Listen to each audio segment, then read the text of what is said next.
Assalamualaikum, halo teman-teman sahabat hewan dimanapun kalian berada.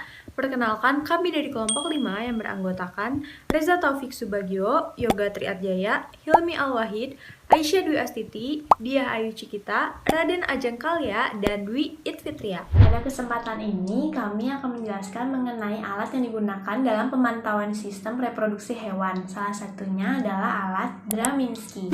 Draminsky memiliki beberapa alat yang dapat digunakan untuk pemeriksaan sistem reproduksi, yaitu Draminsky Estrus Detector, Draminsky Mastitis Detector, Draminsky USG, dan Draminsky Pregnant Detector. Penasaran kan apa saja fungsi alat tersebut? Kalau begitu, yuk kita cek satu persatu. Alat pertama yaitu Draminsky USG. Alat ini adalah teknologi gelombang suara berfrekuensi tinggi, baik melalui abdomen ataupun rektal. Prinsip alat ini yaitu mengubah suara yang timbul akibat suatu rangkaian elektronik membentuk suatu objek, lalu gambar ditampilkan pada monitor seperti ini. Draminsky USG dapat digunakan dengan dua cara. Yang pertama yaitu melalui rektal. Selama berada di dalam rektum, prob diarahkan ke tanduk uterus dan ovarium. Cara kedua yaitu melalui abdomen. Cara ini, prob diarahkan pada perut dan sedikit diberi penekanan ke arah depan menuju uterus. Hasil dari alat ini yaitu terlihat cairan dan lumen berupa anekoik atau berwarna hitam, sedangkan mukosa dan fetus hipoekoik atau berwarna abu-abu, dan tulang serta otot terlihat hiperekoik atau putih.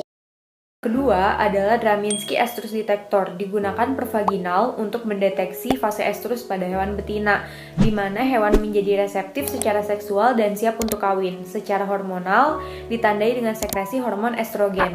Penggunaan alat ini akan mempermudah untuk menentukan waktu perkawinan atau inseminasi yang tepat, mendeteksi silent hit, dan mendeteksi kebuntingan dini. Pada prinsipnya, peningkatan hormon estrogen akan sebanding dengan peningkatan adrenokortikotropik hormon dan aldosteron. Produk-produk ini akan meningkatkan konsentrasi NaCl pada mukus vagina yang efeknya berdampak pada penurunan resistensi elektrik. Kesimpulannya, apabila nilai resistensi elektriknya rendah, artinya hewan tersebut sedang dalam fase estrus. Nilai resistensi akan ditunjukkan pada monitor pada alat. Sebagai interpretasinya, nilai di rentang 150-220 ohm dikategorikan sebagai resistensi yang rendah, artinya hewan sedang dalam fase estrus.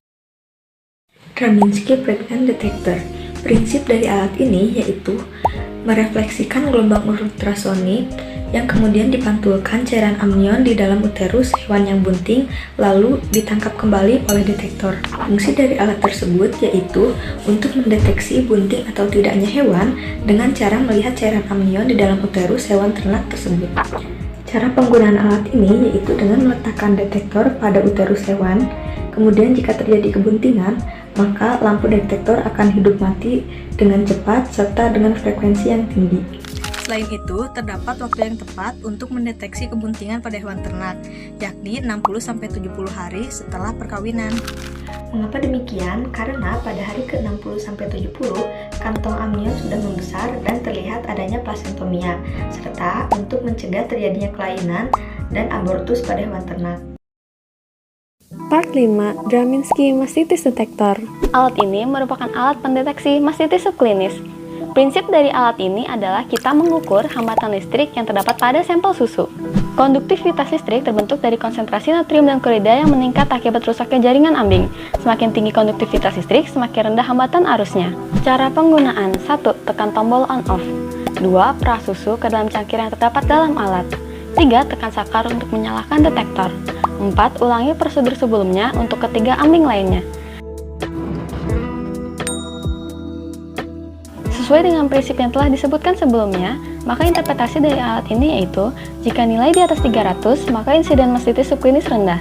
Jika nilai di antara 300 hingga 250, maka insiden infeksi subklinis yang semakin meningkat. Jika nilai di bawah 250, maka indikasi mastitis subklinis berkembang menjadi keadaan klinis. Sekian penjelasannya, semoga bermanfaat bagi teman-teman semua.